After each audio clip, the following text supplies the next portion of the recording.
Hello everyone, कैसे हैं आप सभी। क्लास 11th के NCERT fundamental of physical geography chapter number 11 discuss कर रहे हैं। और इससे प्रीवियस सेशन में हमने वायुमंडल में जल के जो कंपोनेंट है उनके बारे में पढ़ा था।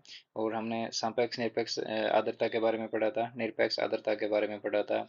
और उसके बाद में हमने जो इम्पोर्टेंट पॉइंट थे, जैसे फॉर एग्जांपल जो वाष्पीकरण और संघनन का प्रोसेस क्या है, इसके बारे में पढ़ा था। और इसमें बेसिकली हमने दो बातें इंपॉर्टेंटली पढ़ी थी, पहली संघनन का प्रोसेस और दूसरा ऊर्ध्वपातन का प्रोसेस पढ़ा था। और उसके बाद में हमने जो चार फैक्टर पढ़े थे जो संघनन के प्रोसेस के बाद में बनते हैं, जैसे ओस हो गया, कोहरा, तुषार और बादल। तो हमने ओस के बारे में पढ़ लिया था, तुषार के बारे में पढ़ लिया था। ओस में हमने पढ़ा था कि जो टेम्परेचर होता है वो 0 डिग्री से ऑलवेज पॉजिटिव होना चाहिए, ठीक है, +1 +2, ठीक है, इस टाइप से, यानी जो टेम्परेचर पॉजिटिव में होना चाहिए, 0 डिग्री से ऊपर होना चाहिए। उसी प्रकार से तुषार में हमने पढ़ा था कि जो टेम्परेचर है वो 0 डिग्री या उससे नीचे होना चाहिए, ठीक है, औसंक जमाव बिंदु से या उससे नीचे होना चाहिए। उसी प्रकार से हमने कोहरा और कुहासा भी पढ़ा था। तो आज हम जो इम्पोर्टेंट जो हमारा पोर्शन है वो बादल से संबंधित है।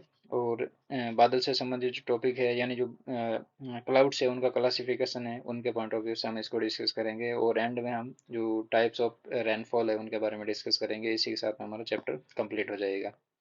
ठीक है। तो बादल क्या होते हैं? बादल पानी की छोटी छोटी बूंदों या बर्फ के छोटे रवों की संहति है। संहति का मतलब जमाव है, जो पर्याप्त ऊंचाई पर स्वतंत्र हवा में जल वाष्प के संघनन के कारण बनते हैं। यानी जो वाटर वेपर है उसके कंडेंसेशन से जो पार्टिकल इकट्ठे होते हैं, संहति होती है, उनके बाद में जो हमें वायुमंडल में दिखते हैं ना, वो बादल होते हैं। ठीक है। उसी प्रकार से चूंकि बादल का निर्माण पृथ्वी की सतह से कुछ ऊंचाई पर होता है, इसलिए ये विभिन्न आकारों के होते हैं। यानी इनका कोई फिक्स शेप नहीं होती, फिक्स साइज नहीं होती, फिक्स पैटर्न नहीं होता है, ये अलग अलग टाइप के होते हैं। ठीक है। जैसा टेम्परेचर और ह्यूमिडिटी का माहौल है ना, उसके आधार पर बादल का निर्माण होता है। इनकी ऊंचाई, विस्तार, घनत्व तथा पारदर्शिता या अपारदर्शिता के आधार पर बादलों को चार रूपों में वर्गीकृत किया जा सकता है। पहला है पक्षाभी मेघ, दूसरा है कपासी मेघ, तीसरा स्तरी और चौथा है वर्षा मेघ। ठीक है। अब पहला है पक्षाभ मेघ। अब पक्षाभ मेघ क्या होते हैं कि ये मेघ है जो 8,000 से 12,000 मीटर, यानी 8 किलोमीटर से 12 किलोमीटर की ऊंचाई पर होते हैं। ये पतले व बिखरे हुए बादल होते हैं जो पंख के समान प्रतीत होते हैं और हमेशा सफेद रंग के होते हैं। ठीक है। लाइन ऑफ द चैप्टर, ठीक है, हमेशा सफेद रंग के होते हैं, इंपॉर्टेंट है, याद रखना, पक्षाभी मेघ हमेशा सफेद रंग के होते हैं। दूसरा है कपासी मेघ। अब कपासी मेघ क्या होते हैं कि कपासी मेघ रुई के समान दिखाई देते हैं, यानी कपास, कपास किस टाइप का होता है उस टाइप के दिखते हैं, और ये प्राय 4 किलोमीटर से 7 किलोमीटर की ऊंचाई पर बनते हैं। अब सबसे टॉप पर कौन से बनते हैं? पक्षाभ मेघ।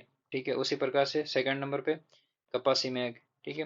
तो ये इधर उधर बिखरे हुए देखे जा सकते हैं, और ये चपटे आधार वाले होते हैं, यानी जो इनका बेस होता है वो एकदम चपटा होता है, और ऊपर ये ऐसे कपास की तरह बिखरे हुए प्रतीत होते हैं। नेक्स्ट है आपका स्तरी कपास। ठीक है। अब स्तरी कपास जैसा कि नाम से प्रतीत होता है, ये परतदार होता है, यानी इनमें लेयर्स होती है। ठीक है। उसी प्रकार से आकाश के बहुत बड़े भाग पर फैले हुए होते हैं। ये बादल सामान्यतः या तो उष्मा के ह्रास या अलग अलग तापमान पर हवा के आपस में मिश्रण से होते हैं, यानी कोल्ड और वार्म एयर के मिलने से हो गया हो, या हाई प्रेशर और लो प्रेशर के मिलने से हो गया हो। ठीक है। तो इस वजह से इनका निर्माण होता है। ठीक है। तो यहाँ पे जो डायग्राम में दिखाया हुआ है, ठीक है, तो इस प्रकार से ये बनते हैं। जैसे इस तरी मैप में मैग है, दो अलग अलग टाइप के दिखाए गए हैं। चित्र एक 11.1 में अलग टाइप के बनते हैं, 11.2 में अलग टाइप के बन रहे हैं। ठीक है। उसी प्रकार से नेक्स्ट है वर्षा मेघ, यानी जो रेनफॉल वाले क्लाउड्स होते हैं वो कैसे दिखते हैं कि वर्षा मेघ काले व गहरे सलेटी रंग के होते हैं। ये मध्यम स्तरों तथा या पृथ्वी के सतह के काफी नजदीक होते हैं। ये सूर्य की किरणों के लिए बहुत ही अपारदर्शी होते हैं। पहली बात तो ये है कि आसपास में, हमारे आसपास में कोई पहाड़ी होती है, तो जो रेनफॉल वाला सीजन होता है, यानी मानसून सीजन होता है, उस पहाड़ी के टॉप पर हमें ऐसे लग रहा है कि बादल टकरा रहे हैं। ठीक है। तो वो एक्चुअली में वर्षा मेघ ही है। ठीक है। और वो सूर्य की किरणों के लिए अपारदर्शी, यानी जो इनकमिंग सोलर रेडिएशन है उनको पार नहीं करने देता है। तो हमने हीट बजट पढ़ा था ना पृथ्वी का, उस समय पढ़ा था कि जो 27 यूनिट होती है ना, ठीक है, वो बादल की वजह वजह से वापस परिवर्तित हो जाती है वायुमंडल में। ठीक है। तो इनका मेन कारण ये है कि जो वर्षा मेघ है वो सबसे ज्यादा परावर्तन करते हैं, ठीक है, इनकमिंग सोलर रेडिएशन का। तो ये बात इंपॉर्टेंट है, याद रखनी है। कभी कभी बादल इतनी कम ऊंचाई पर होते हैं कि ये सतह को छूते हुए प्रतीत होते हैं। वर्षा में मोटे जलवाष्प की आकृति विहीन संहति होते हैं। आकृति विहीन का मतलब है उनका कोई फिक्स पैटर्न नहीं बनता है, क्योंकि हमने ये चीज पहले डिस्कस कर ली है। ये चार मूल रूपों के बादल मिलकर निम्नलिखित रूप से बादलों का निर्माण करते हैं। जैसे ऊंचे बादल होते हैं वो किस टाइप के बनते हैं, पक्षाप, पक्षाप स्तरी, पक्षाप कपासी, ठीक है। यानी जो ऊंचे स्थल के बादल होते हैं, जैसे मैंने पढ़ा ना 8 से 12 किलोमीटर की ऊंचाई के आसपास, 8,000 से 12,000 मीटर की ऊंचाई पर ये चार तीन टाइप के बनते हैं। पहला कौन सा है, पक्षाप, दूसरा पक्षाप स्तरी और तीसरा पक्षाप कपासी। मध्य ऊंचाई वाले बादल में पहला है स्तरी मध्य, दूसरा है कपासी मध्य, ठीक है। उसी प्रकार से कम ऊंचाई वाले बादल में स्तरी कपासी, स्तरी वर्षा मेघ और कपासी वर्षा मेघ, ठीक है। तो ये बेसिकली तीन ये हो गए, दो ये हो गए और तीन ये हो गए, ठीक है।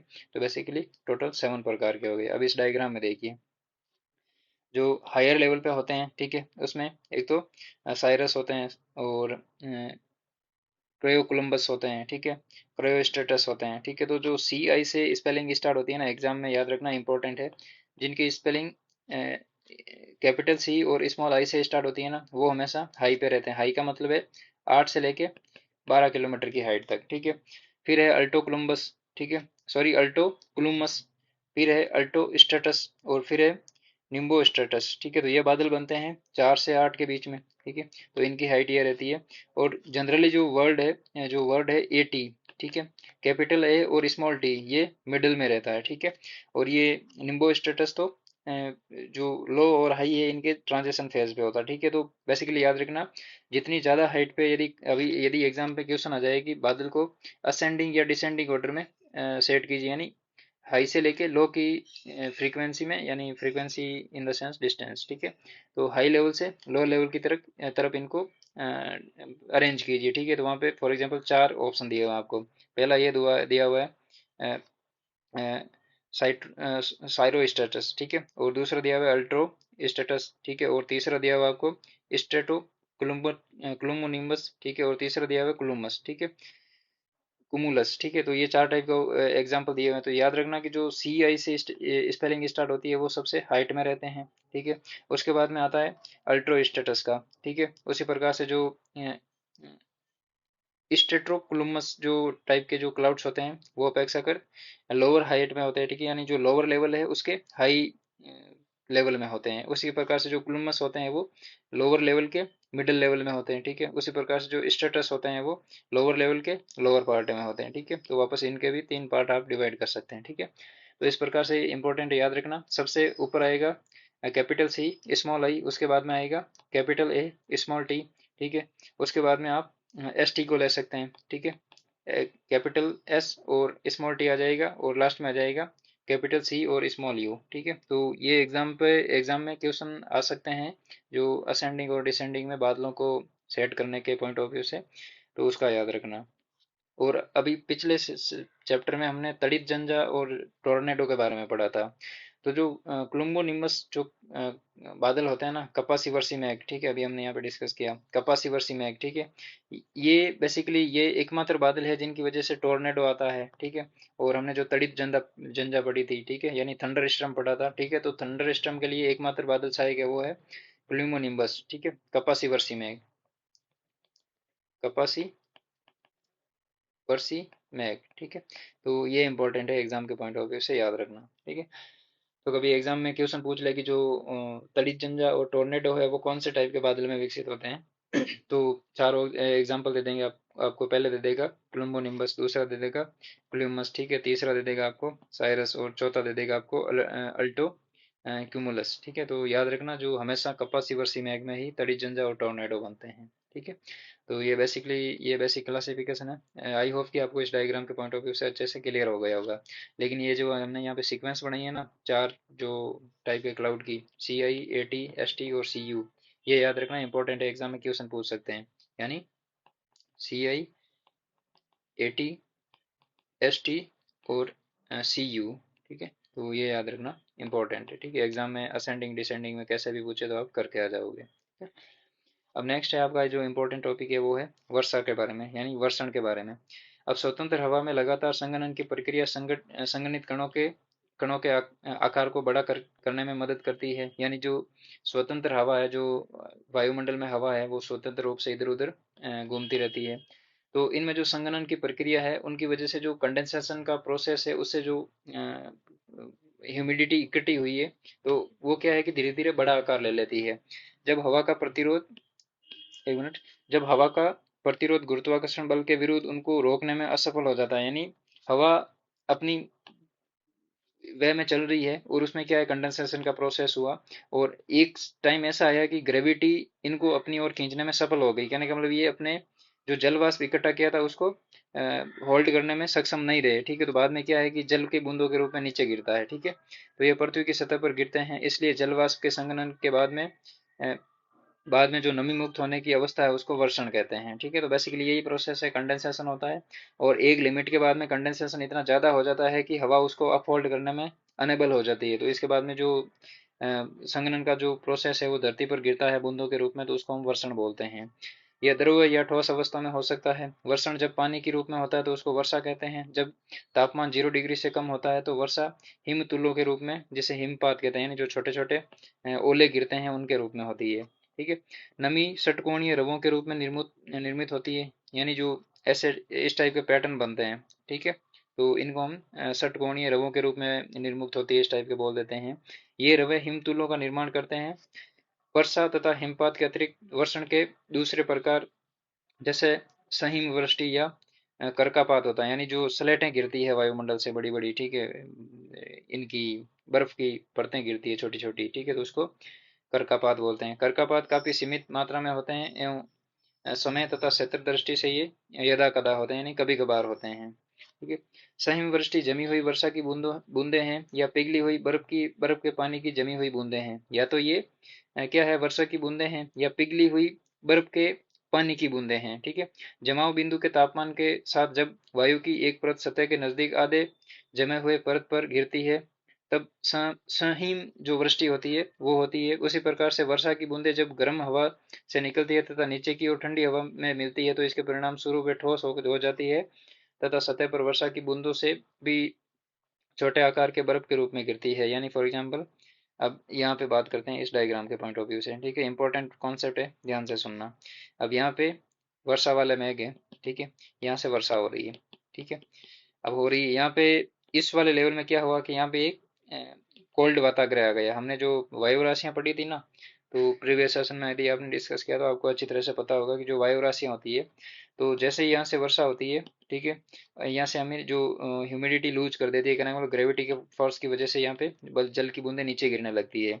जैसे ही ये कोल्ड एयर वहां से गुजरेगी ना, तो ये क्या है कि यहाँ पे लगभग थोड़ी जम जाएगी, ठीक है, थोड़े पार्टिकल्स हो जाएंगे, फिर ये छोटे छोटे जो ओले होते हैं ना उसके रूप में धरती पर गिरती है, ठीक है। तो यही बेसिकली जो हिम वर्षा होती है, या उसको बोलते हैं जो क्या, जो ओलावृष्टि होती है उसके रूप में होती है, ठीक है। तो ओलावृष्टि का यही बेसिक कॉन्सेप्ट है कि ओलावृष्टि होने का प्रोसेस यही है। ऊपर उष्ण वायु होती है, सॉरी उष्ण जो वायु होती है वहां से संघनन का जो प्रोसेस है, ग्रेविटी की वजह से हवा झेल नहीं पाती है तो वर्षा के रूप में नीचे गिरने लगता है, और बाद में यहाँ पे एक शीत वायु राशि आ जाती है, उसकी वजह से ये बूंदे जम जाती है और उसके बाद में ये धरातल पर गिरती है, ठीक है। तो हम बोलते हैं ओले गिरे। कभी कभी वर्षा की बूंदें बादल से मुक्त होने के बाद में बर्फ के छोटे गोलाकार ठोस टुकड़ों में परिवर्तित हो जाती है तथा पृथ्वी की सतह पर पहुंचती है, जिसे ओला पत्थर कहा जाता है। ये वर्षा के जल से बनती है जो कि ठंडी परतों से होकर गुजरती है। ये ओला पत्थर एक के ऊपर एक बर्फ की कई असंख्य परतों वाला होता है, यानी लेयर्स के रूप में हो जाता है। उसी प्रकार से नेक्स्ट है हमारा वर्षा के प्रकार। अब हमने ये पढ़ा था कि यहाँ पे ऊपर से वायु बरस रही है, नीचे एक वायु राशि आ गई, तो ये क्या है कि छोटी छोटी जो छोटे छोटे कीड़े ओले पड़ते हैं, ओले गिरते हैं ना, उनको हम बोलते हैं कि ओलावृष्टि हुई। लेकिन ये बाद में इमेजिन कीजिए, यहाँ पे दो तीन एयर मास है जो वायु में आ गई वर्षा के बीच में, ठीक है, तो वो फिर क्या है कि बड़ा आकार ले लेती है, ठीक है। तो इस वजह से हम बोलते हैं ओलावृष्टि, और जो ओला पत्थर है वो गिरते हैं, ठीक है। उसी प्रकार से नेक्स्ट जो इम्पोर्टेंट टॉपिक है वो हमारा वर्षा के प्रकार के बारे में, यानी जो टाइप ऑफ रेनफॉल्स है उनके बारे में है, कि उत्पत्ति के आधार पर वर्षा को तीन प्रकार से सामान्य वर्षा, पर्वतीय वर्षा और चक्रवाती वर्षा के रूप में बांटा जाता है। चक्रवाती या फ्रंटल जो रेनफॉल होती है उसके रूप में वर्गीकृत किया जाता है। पहला है सामान्य वर्षा, यानी कन्वेंशनल रेनफॉल। अब गर्म हवा हवा गर्म हो जाने पर हल्की होकर सामान्य धाराओं के रूप में ऊपर की ओर उठती है। वायुमंडल की ऊपरी परत में पहुंचने के बाद में ये फैलती है तथा तापमान के कम होने से ठंडी होती है। परिणाम स्वरूप संघनन की क्रिया होती है तथा कपासी मेघ का निर्माण होता है। गरज तथा बिजली कड़कने के साथ मूसलाधार वर्षा होती है, लेकिन यह बहुत लंबे समय तक नहीं रहती है। इस प्रकार की वर्षा गर्मियों में या दिन के गर्म समय में प्राय होती है। ये विषुवतीय क्षेत्रों तथा खासकर उत्तरी गोलार्ध के महाद्वीपों के भीतरी भागों में प्राय होती है। ठीक है, तो अब कन्वेंशनल रेनफॉल क्या है कि जब वायु ऊपर उठती है, जैसे फॉर एग्जाम्पल इक्वेटोरियल क्षेत्र की बात करते हैं, विश्वोत्तरीय के क्षेत्रों की, तो यहाँ पे जो व्यापारिक पवनें हैं कोलाइड होती है, ठीक है, अभिसरण होता है इनका। अभिसरण के बाद में ये अपसरित होती है। अपसरण का मतलब है कि ये ऊपर उठती है। जैसे ही ऊपरी वायुमंडल में जाती है तो ये क्या है कि फैल जाती है हवा। जैसे जैसे हमने पढ़ा था ना कि यहाँ पे जो एयर प्रेशर है वो सतह के करीब ज्यादा होता है। जैसे जैसे हम ऊपरी वायुमंडल में जाते हैं तो एयर प्रेशर है वो कम होने लग जाता है। लेकिन बाद में क्या होता है कि हमने ये भी पढ़ा था कि पवनें हाई प्रेशर से लो प्रेशर की तरफ जाती है। तो जैसे ही ह्यूमिडिटी इसकी तरफ आएगी तो यहाँ पे संघनन की प्रक्रिया हो जाएगी। संघनन की प्रक्रिया शुरू होने के बाद में एक समय ऐसा आएगा कि जो वायुमंडल है, ये जो इसने संगठित जलवाष्प इकट्ठा किया था ना, इसको होल्ड करने में असक्षम हो जाता है। तो ये क्या है कि ग्रेविटेशनल फोर्स की वजह से धरती पर नीचे गिरने लगती है। ठीक है, तो इसीलिए हम इनको बोलते हैं कि ये वर्षा हो रही है। तो इस टाइप की वर्षा को हम संवहनीय वर्षा के रूप में जानते हैं। अब नेक्स्ट है हमारी पर्वतीय वर्षा। ठीक है, जब संतृप्त वायु की संहति पर्वतीय ढाल पर आती है, यानी जब संतृप्त वायु की संहति, यहाँ पे जो लाइन है वो काफी कॉम्प्लिकेटेड कर रखी है एनसीईआरटी ने। संतृप्त वायु का मतलब है कि जो संगठित जो जल वाष्प की मात्रा है, ठीक है, एक बादल के रूप में बन गई है और वो संहति पर्वतीय ढाल यानी जो बह रही है किसी पर्वतीय ढाल के फ्रंट में आ गई है। ठीक है, तो जो संतृप्त वायु है यानी जमी हुई वायु है, वो उसकी सहती एक पार्सल है उसका क्या है, पर्वतीय ढाल पर आ जाता है। तब ये ऊपर उठने उठने के लिए बाध्य हो जाता है। फॉर एग्जाम्पल अब इमेजिन कीजिए, यहाँ पे ये वेस्टर्न घाट है। ठीक है, अब यहाँ पे दक्षिणी पश्चिमी जो पवने हैं, जो रेनफॉल की विंड्स है, जो मानसून की विंड्स है, वो आगे बढ़ रही है। ठीक है, जैसे ही ये पश्चिमी घाट के पश्चिमी पोर्शन पे टकराएगी तो ये क्या करेगी, ऊपर उठने के लिए बाध्य हो जाती है। ठीक है, जैसे ही ये ऊपर उठती है, ये फैलती है, तापमान गिर जाता है और आर्द्रता संगठित हो जाती है। यानी जैसे ही ऊपर उठेगी, इनका आकार यहाँ पे इतना था तो यहाँ पे इतना बड़ा हो जाएगा। ठीक है, इसके साथ में इनका टेम्परेचर यहाँ पे हाई था, लेकिन यहाँ पे धीरे धीरे टेम्परेचर कम होने लग जाता है। इस प्रकार की वर्षा मुख्य रूप इस प्रकार की वर्षा का मुख्य गुण यह है कि पवना विमुखी ढाल पर सबसे अधिक वर्षा होती है। यानी जो फ्रंट वाला साइज है, कहने का मतलब वेस्टर्न घाट का वेस्टर्न पोर्शन है, यहाँ पे ज्यादा वर्षा हो जाती है। इस भाग में वर्षा होने के बाद ये हवाएं दूसरी ढाल पर पहुंचती है, वे नीचे की ओर उतरती है तथा उनका तापमान बढ़ जाता है। यानी यहाँ पे इनका टेम्परेचर हाई रहता है, जैसे ये ऊपरी वायुमंडल में जाती है इनका टेम्परेचर कम हो जाता है, वर्षा हो जाती है पश्चिमी कोस्टल में। ठीक है, उसके बाद में ये पवने क्या करती है, वापस पूर्वी साइड में उतरती है, पश्चिमी घाट के पूर्वी साइड में उतरती है।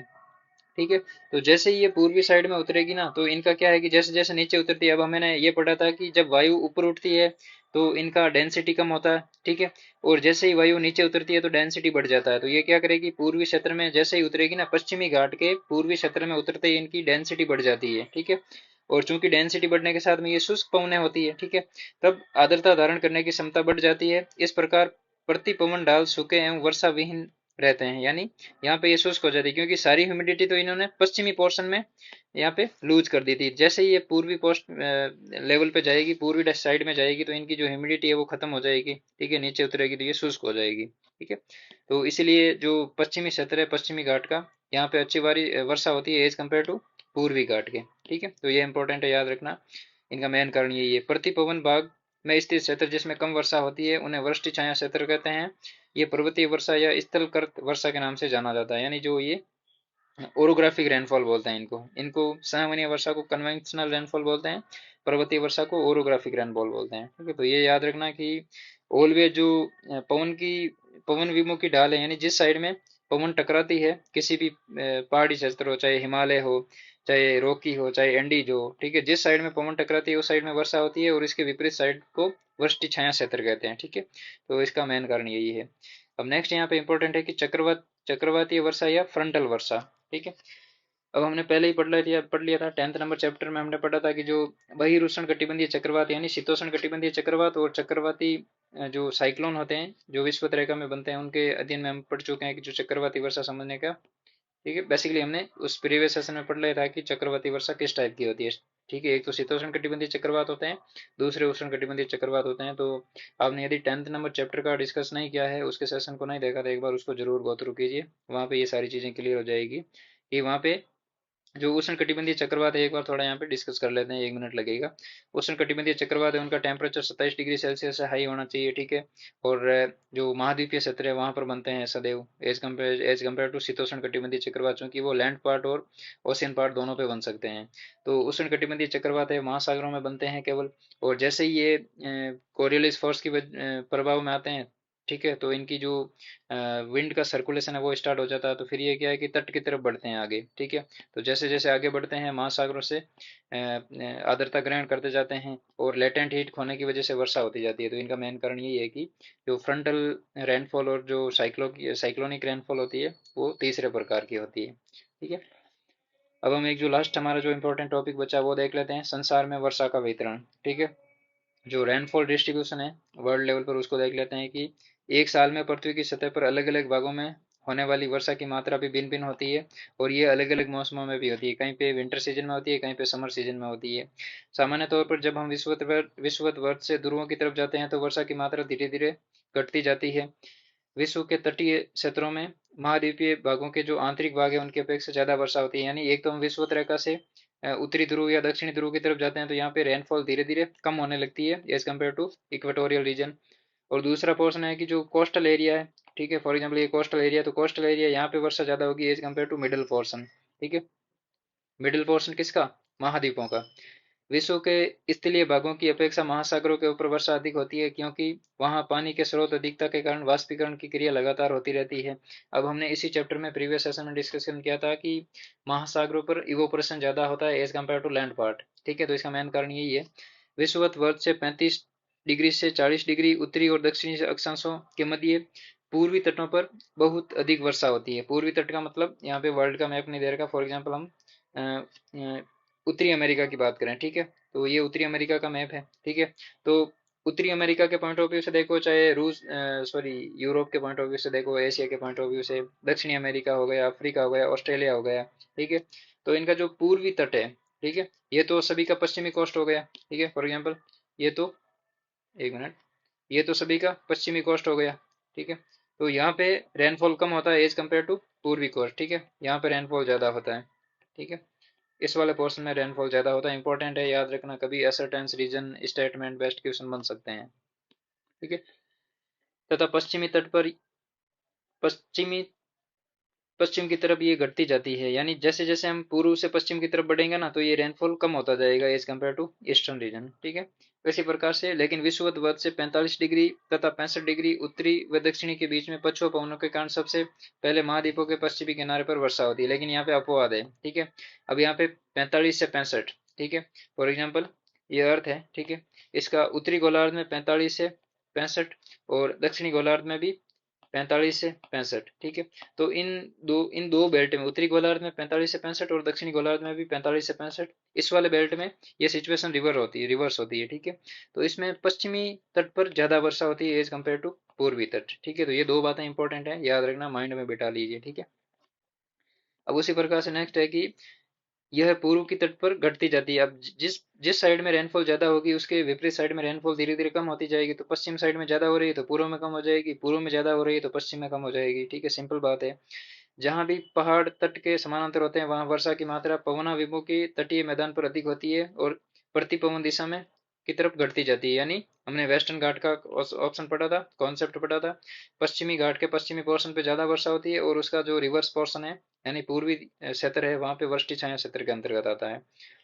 वार्षिक वर्षण की कुल मात्रा के आधार पर विश्व की मुख्य वर्षण प्रवृत्ति निम्नलिखित रूप से पहचानी गई है। यानी जो वार्षिक वर्षा होती है, एनुअल रेनफॉल होता है, उसके पॉइंट ऑफ व्यू से कि जो विषुवतीय पट्टी होती है यानी जो इक्वेटोरियल क्षेत्र होता है, शीतोष्ण प्रदेश के पश्चिमी तटीय किनारे के पास के पर्वतों के वायु की ढाल पर तथा मानसून वाले क्षेत्रों के तटीय भागों में वर्षा बहुत अधिक होती है। कौन से रीजन? एक तो विषुवतीय क्षेत्र, शीतोष्ण जो प्रदेश है उनके पश्चिमी तटीय मैदान, ठीक है, पश्चिमी तटीय किनारे। और तीसरा कौन सा? मानसून वाले क्षेत्र, यहाँ पे वर्षा 200 सेंटीमीटर से ऊपर होती है, ठीक है, पहला रीजन ये है। दूसरा है कि महाद्वीपों के आंतरिक भागों में प्रतिवर्ष 100 से 200 सेंटीमीटर वर्षा होती है, ठीक है, दूसरी बात ये हो गई। महाद्वीपों के तटीय क्षेत्रों महाद्वीपों के तटीय क्षेत्रों में वर्षा की मात्रा मध्यम होती है, ठीक है, ये तीसरा क्षेत्र हो गया। उष्णकटिबंधीय क्षेत्रों के केंद्रीय भाग तथा शीतोष्ण क्षेत्रों के पूर्वी एवं भीतरी भाग में वर्षा 50 से 100 सेंटीमीटर के आसपास प्रतिवर्ष होती है। तो ये चौथा पोर्शन हो गया। इस वाले बेल्ट में जो उष्ण जो डेजर्ट होते हैं, ठीक है, वो डेजर्ट वाला एरिया यही है, ठीक है। उसी प्रकार से नेक्स्ट है, महाद्वीपों के भीतरी भाग में वृष्टि छाया क्षेत्र में पड़ने वाले भाग तथा ऊंचे अक्षांश वाले क्षेत्र में प्रतिवर्ष वर्षा 50 सेंटीमीटर से कम होती है, ठीक है। तो ये आपका पांचवा क्षेत्र हो गया, ठीक है। उसी प्रकार से वर्षा का मौसमी वितरण, एक मिनट इनको थोड़ा क्लियर कर दें यहाँ से। नेक्स्ट यहाँ पे लिखा हुआ है कि वर्षा का मौसमी वितरण इनकी इसकी प्रभाविता को समझने का एक महत्वपूर्ण पहलू है। कुछ क्षेत्र जैसे विषुवत पट्टी है और ठंडे समशीतोष्ण प्रदेश है, वहाँ जो वर्षा है वो पूरे वर्ष होती रहती है, यानी कंटिन्यूसली ड्रिजल फॉर्म में रेनफॉल होती रहती है, ठीक है। तो ये आपका 6 टाइप का हो गया, ठीक है। तो ये बेसिकली हमने वर्षा का जो वितरण है वर्ल्ड लेवल पे ये पढ़ा है। पहला हमने विषुवत पट्टी, शीतोष्ण, पश्चिमी तट वाले बेल्ट और इसी प्रकार से मानसून से सीजन पढ़े थे। उसके बाद में यहाँ पे जो रेनफॉल होती है सबसे ज्यादा होती है। उसके बाद में महाद्वीपों के आंतरिक भाग में 100 से 200, ठीक है। उसी प्रकार से उष्ण कटिबंधीय क्षेत्र होते हैं। तो महाद्वीपों के सॉरी यहाँ पे महाद्वीपों के तटीय क्षेत्र में वर्षा की मात्रा मध्यम होती है, ठीक है। फिर तीसरा हमने पढ़ा कि उष्ण कटिबंधीय क्षेत्र के केंद्रीय भाग तथा शीतोष्ण क्षेत्रों के पूर्वी और जो भीतरी भाग है वहां पे वर्षा 50 से 100 सेंटीमीटर प्रति वर्ष होती है, ठीक है। तो ये हमने चौथा पढ़ा था। पांचवा हमने पढ़ा कि जो वृष्टि छाया क्षेत्र होते हैं, ठीक है, और जो मध्यम ढाल होते हैं, यानी जो बीच वाले पोर्शन होते हैं वहां पे 50 सेंटीमीटर से कम होती है। और छठा ऐसा क्षेत्र है जो विषुवतीय पट्टी है, ठंडे समशीतोष्ण प्रदेश है, वहां पे वर्षा पूरे वर्ष होती रहती है, ठीक है। तो ये बेसिकली हमने 6 रीजन पढ़े थे, ठीक है। तो इस सेशन में हमने एक तो क्लाउड के क्लासिफिकेशन के बारे में देखा, ठीक है, और दूसरा वर्षण के बारे में देखा था कि कितने टाइप की रेनफॉल होती है, ठीक है, और बादल के बारे में देखा, ठीक है। तो चलिए इसी के साथ में हमारा जो चैप्टर नंबर 11 है वो कंप्लीट हो गया है, वायुमंडल में जल के बारे में। और जो हमारा नेक्स्ट इंपॉर्टेंट टॉपिक है उसके बारे में भी हम डिटेल से डिस्कस करेंगे, वो ओशनोग्राफी से संबंधित है, समुद्र विज्ञान से संबंधित, ठीक है। तो इसके बाद में जो टॉपिक आएंगे उनमें हम समुद्र के जल के बारे में देखेंगे, उसकी सलाइनिटी के मतलब लवणता के बारे में देखेंगे, तापमान टेम्परेचर के बारे में देखेंगे, जो महासागरीय धाराएं हैं उनके बारे में देखेंगे, ठीक है। जो जैसे हमने वायु परिसंचरण तंत्र पढ़ा था ना, वैसे के वैसे ओशियन में भी परिसंचरण होता है, मतलब जो ओशियन विंड जो करंट्स होती है वो विषुवत रेखा से उत्तर की तरफ और उत्तर से दक्षिण की तरफ वैसे मूव होती है, ठीक है। उनका कारण क्या है, परिणाम क्या है, ये सारी चीजें हम डिटेल से डिस्कस करेंगे। और जो लास्ट में हमारे दो टॉपिक बचेंगे वो बायोडाइवर्सिटी से संबंधित है, ठीक है। तो वो भी इंपॉर्टेंट है। वहाँ पे बायोडाइवर्सिटी हॉटस्पॉट के बारे में पढ़ेंगे, आईयूसीएन के बारे में पढ़ेंगे, हमारा जो इंडिया की बायोडाइवर्सिटी है उसके बारे में पढ़ेंगे, नेशनल रीजन है जो सॉरी नेशनल पार्क्स कौन से हैं, एलिफेंट रिजर्वायर कौन से हैं, बायोस्फीयर रिजर्वायर कौन से हैं, ठीक है। तो ये सारी चीज़ें हम आने वाले सेशन में डिटेल से डिस्कस करेंगे और इम्पोर्टेंट टॉपिक है सभी, ठीक है। तो चलिए आज के मतलब इस सेशन में इतना ही टॉपिक है। और यदि आपने इस चैनल को सब्सक्राइब नहीं किया है तो एक बार कर लीजिए, ठीक है। वीडियो को लाइक कीजिए, फ्रेंड्स के साथ में शेयर कीजिए और अपना वैल्यूबल फीडबैक दीजिए। चलिए, थैंक यू।